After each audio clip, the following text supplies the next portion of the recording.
You won't believe what happened on this flight. A racist flight attendant tried to hurt twin black kids. She thought she could get away with it, but their billionaire father had other plans. Justice was served in the most shocking way. Watch as the twins survive the terror and fight back. Don't forget to like, share, and subscribe for more unbelievable stories. Hit that bell so you never miss a jaw-dropping moment. Aiden and Ayana had always been inseparable. From the moment they learned to walk, to the endless summers spent building forts in their backyard. The twins shared a bond that seemed unbreakable. Aiden, with his sharp mind and calm demeanor, often found himself watching over Ayana, whose spirited curiosity could light up any room. Both were clever, resourceful, and unafraid to speak their minds. But they had also grown accustomed to the subtle and not-so-subtle prejudices of the world around them. It was during a family trip that the incident would occur. A flight to New York, meant to be a simple escape from their daily routines, but instead, it became a trial neither twin would forget. Their father, Leon, a billionaire known for his discretion and unyielding moral code, had arranged this vacation as a reward for their recent academic achievements. He had always encouraged them to embrace life with curiosity and confidence, and they had. But what awaited them on the plane would test that encouragement in ways they had never imagined. As they walked down the aisle, Aiden noticed Brenda, one of the flight attendants, giving them a cold, appraising look. She was the type of person whose politeness seemed practiced, almost mechanical, until her eyes revealed the sharp judgment she held beneath the surface. Brenda's uniform was crisp, her hair perfectly styled, but there was something in her posture that suggested a simmering intolerance, an impatience she barely tried to hide. The twins took their seats near the middle of the plane, hoping for a smooth flight. At first, everything seemed normal. Brenda moved down the aisle, offering drinks and snacks with her customary forced cheer. But soon, her gaze lingered a little too long on Ayana. Then Aiden, whispers and muttered comments followed, her words laced with condescension. The twins exchanged uneasy glances. "Excuse me, could I have some water?" Ayana asked politely. Brenda's eyes narrowed. "You too? In first class? Are you sure?" Her voice carried a thinly veiled sneer. The words were small, almost dismissible, but the intent behind them was unmistakable. Aiden felt a spark of protective anger. "Yes, we're sure. Now can we have the water, please?" Brenda's lips pressed into a thin line, and she walked away without replying, muttering under her breath. From that moment, her behavior escalated. She would brush past their seats deliberately, jostling them slightly, or place their meals last, making a show of inconvenience.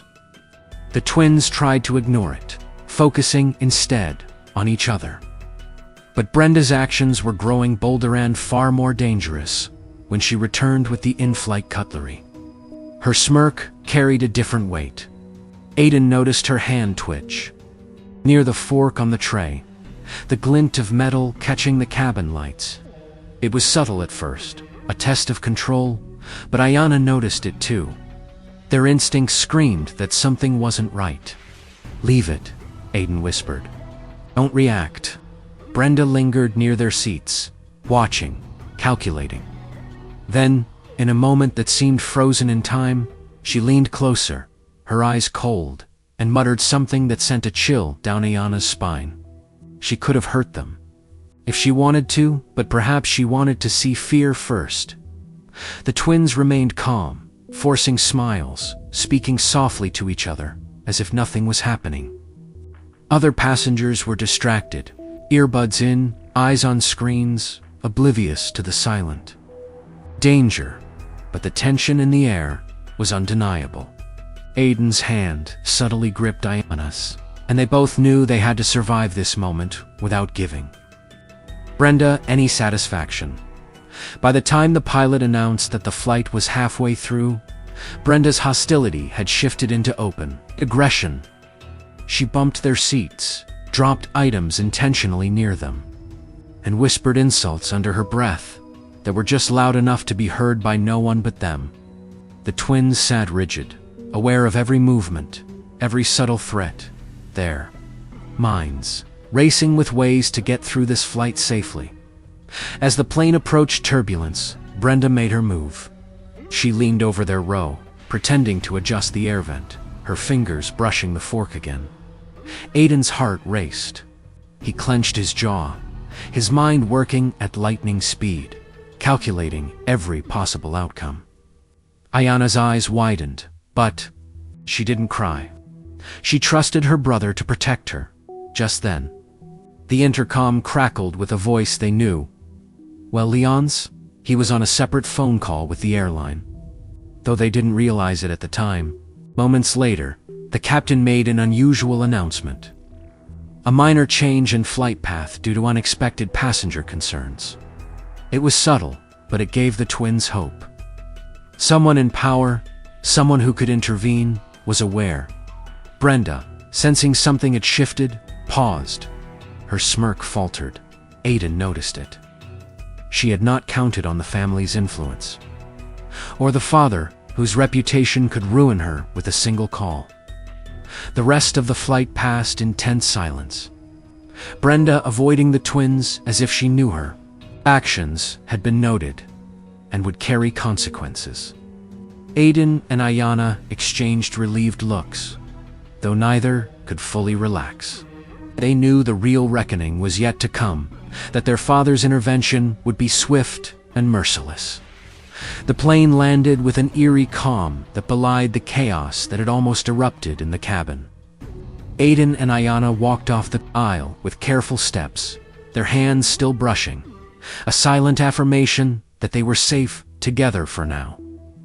But the incident with Brenda lingered in their minds, a shadow of anger and disbelief they couldn't shake. How could someone act so cruelly, so recklessly, on a flight packed with strangers? Once on the tarmac, Leon was waiting, as he always did, handsome, imposing, and with that unshakable aura of authority that demanded respect without saying a word. He noticed immediately that his children's usual radiant energy was muted. Their smiles were tight, their eyes scanning the surroundings as if expecting danger to emerge from thin air.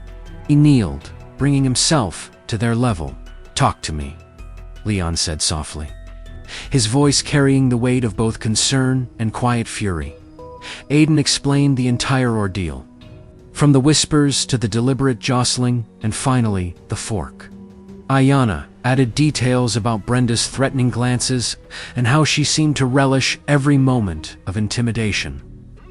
Leon's eyes darkened with every word, his calm demeanor replaced with the simmering intensity of a man who could destroy lives with a single phone call.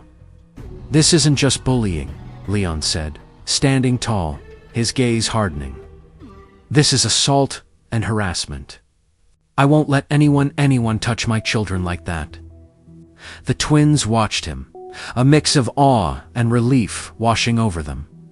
They had always known their father was powerful, but this was a different kind of power. Focused, precise, and terrifyingly effective when he was protecting those he loved. By the time they reached the hotel, Leon had already made his first calls.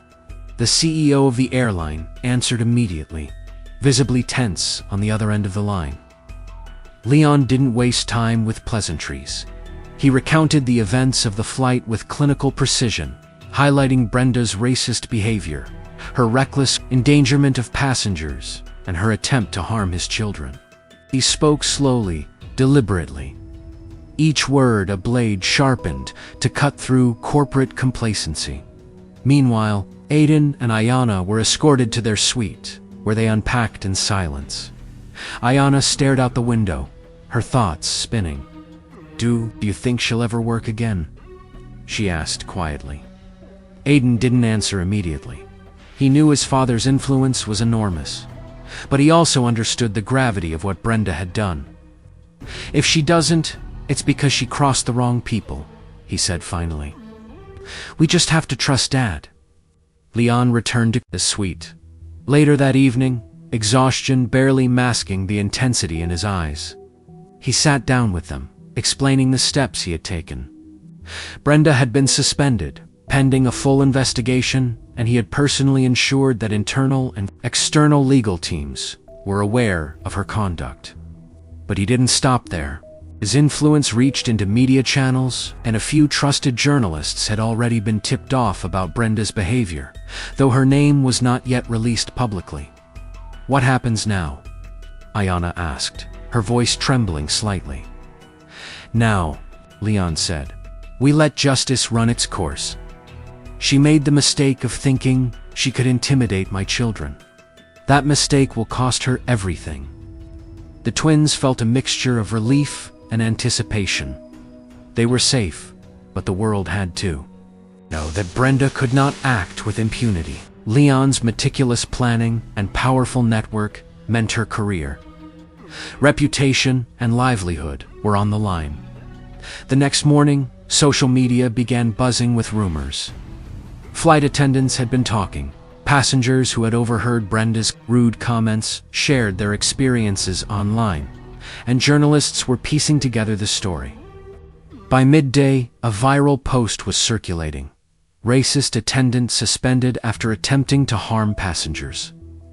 The post didn't name Brenda directly yet, but those familiar with the incident knew exactly who it was about. Brenda, unaware that the story had already begun to spread like wildfire, arrived at the airline office expecting a routine day. Instead, she was met with a tense boardroom of executives and legal advisors. Phones were buzzing with messages from every department, and it quickly became clear that her actions on the flight were being scrutinized at the highest level. Aiden and Ayana, meanwhile, were allowed to enjoy a brief moment of peace. They walked along the beach near their hotel, sunlight glinting off the water, sand warm beneath their feet. The twins laughed quietly at something trivial, a shared joke. Only they could fully understand, and for the first time since the flight, they felt almost normal again. But the shadow of Brenda still loomed. Even as Leon worked behind the scenes, the twins knew that what was coming next would be decisive. Their father had already made it clear. Brenda's arrogance, cruelty, and ignorance of their family's influence had set her on a path with no easy escape. The morning sunlight cut through the hotel suite's curtains, casting long streaks of gold across the room. Aiden and Ayana sat by the window, watching the bustling city below, their thoughts still lingering on the nightmare that had unfolded in the air. It seemed surreal. Nautha, fear the threats, the feeling of helplessness, but the reality of Brenda's actions and their father's response kept it painfully vivid. Meanwhile, across town, Brenda sat in the airline's corporate office, feeling the walls close in. The emails, calls, and urgent meetings had begun almost immediately after Leon's initial complaint. She had attempted to explain herself, claiming that the twins had provoked her or that it was all a misunderstanding. But the executives and legal advisors were unimpressed. Her tone of entitlement and condescension did nothing to calm the storm. If anything, it amplified the perception of her arrogance. Brenda's phone buzzed constantly, messages from colleagues, snippets of social media chatter, and confidential memos from the HR department. Each alert was a small dagger, reminding her that her reputation was crumbling by the minute. She scrolled through comments on anonymous forums and viral threads discussing the incident. People were outraged, not just at the threat she had posed to the twins, but at the sheer callousness and blatant racism she had displayed. Leon, as expected, was meticulous. Every step he took was precise, calculated, and designed to ensure maximum accountability. He had ensured that the airline's internal investigation would be thorough.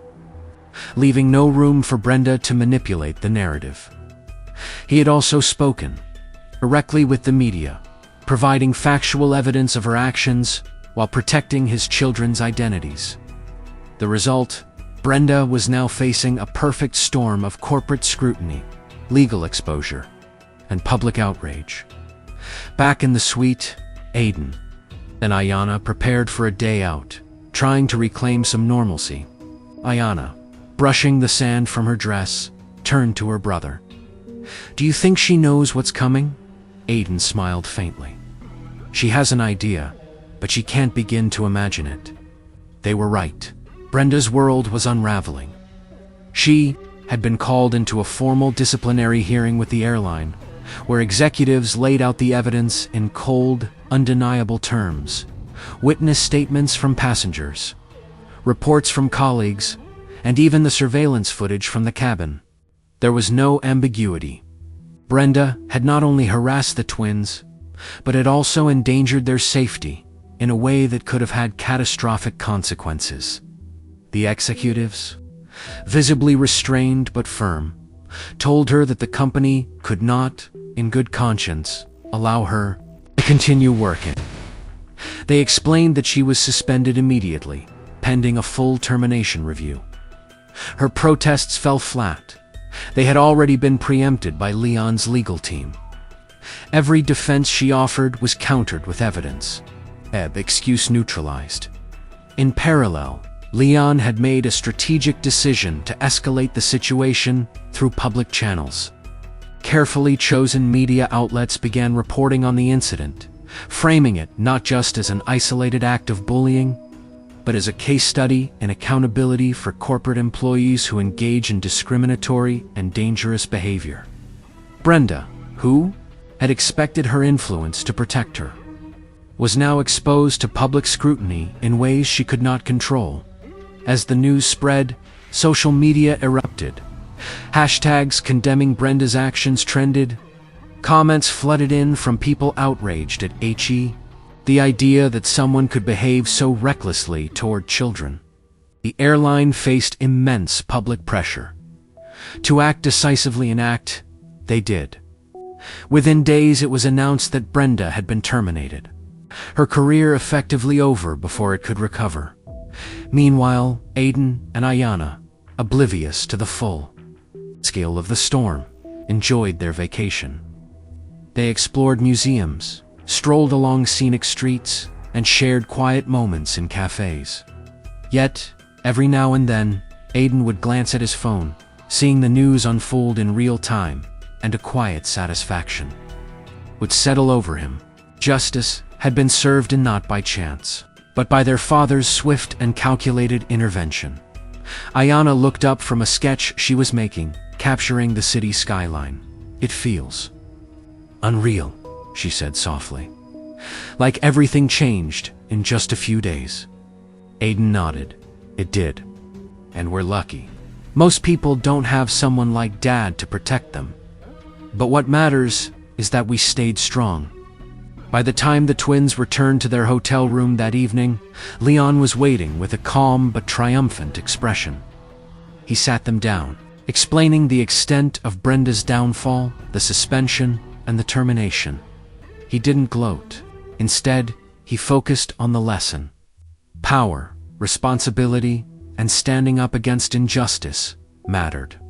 The twins listened intently, understanding for the first time the full weight of influence and the impact it could have when wielded for protection rather than self-interest. In the following days, the story became a symbol. Airlines reviewed their training protocols. Corporate employees were reminded of the consequences of misconduct. And discussions about racism and accountability were sparked worldwide. The twins' ordeal, though deeply personal, became part of a larger conversation, a reminder that standing up against injustice, even when terrifying, could lead to real change. The days following Brenda's termination were surreal for Aiden and Ayana. The twins had spent the previous nights tossing and turning, haunted by the memory of the fork, the cold sneer, and the tension that had gripped them mid-flight. But now, with Brenda removed from their lives and the airline scandal unfolding publicly, a sense of safety began to settle over them. The reality of what had happened was impossible to ignore. The fear, the humiliation, and the awareness that someone could try to harm them simply because of their skin color. Leon, ever vigilant, had ensured that Brenda would face consequences beyond her immediate career. Through carefully calibrated legal and public measures, he guaranteed that the former flight attendant's professional reputation was irreparably damaged. Even if she applied elsewhere, her record would follow her. Warnings from the airline would surface, and industry contacts would quietly steer her away from any opportunity. For Brenda, the world she thought she had mastered was closing in from every angle. At the hotel suite, Leon sat with Aiden and Ayana, explaining the long-term effects of her actions. People like Brenda think that power comes from authority, uniforms, or control, he said, voice measured but firm. But real power comes from integrity, responsibility, and the ability to protect those who cannot protect themselves. And anyone who abuses their position will eventually face consequences. The twins nodded solemnly, absorbing not just the justice served, but the lesson behind it. Ayana, thoughtful, finally spoke. It's scary, knowing she could have hurt us, but it also feels good knowing that she can't hurt anyone else now. Aiden put a hand on her shoulder. Yeah, and it's because Dad stepped in. But it also shows us we have to be aware, stay strong, and trust each other. That's how we survived it. In the weeks that followed, Leon personally oversaw statements released to the media, ensuring the twins' privacy while making Brenda's actions public knowledge. Journalists wrote exposés detailing the incident, using it as a lens to discuss corporate responsibility, the importance of safeguarding passengers, and the damaging effects of racist behavior in professional settings. Brenda, caught in the crossfire of legal scrutiny and public condemnation, found herself unable to secure work, her pride shattered, and her reputation irreparably tarnished. For the twins, life slowly returned to a semblance of normalcy. They returned home, to familiar surroundings, with lessons and experiences that would shape their future. School felt different. No one noticed subtle nods of respect from peers, and Ayana felt a renewed confidence in her voice and presence. Their bond had deepened, cemented by the ordeal they had survived together. Leon remained their guide, but he allowed them space to process and grow independently. He emphasized that while wealth and influence could protect them in extraordinary circumstances, courage, wisdom, and moral clarity were equally essential in everyday life. The twins absorbed these lessons quietly, each understanding in their own way the balance between power and responsibility. Months later, Aiden and Ayana reflected on the incident. What had started as a terrifying encounter on a flight had transformed into a story of survival, justice, and the strength of family.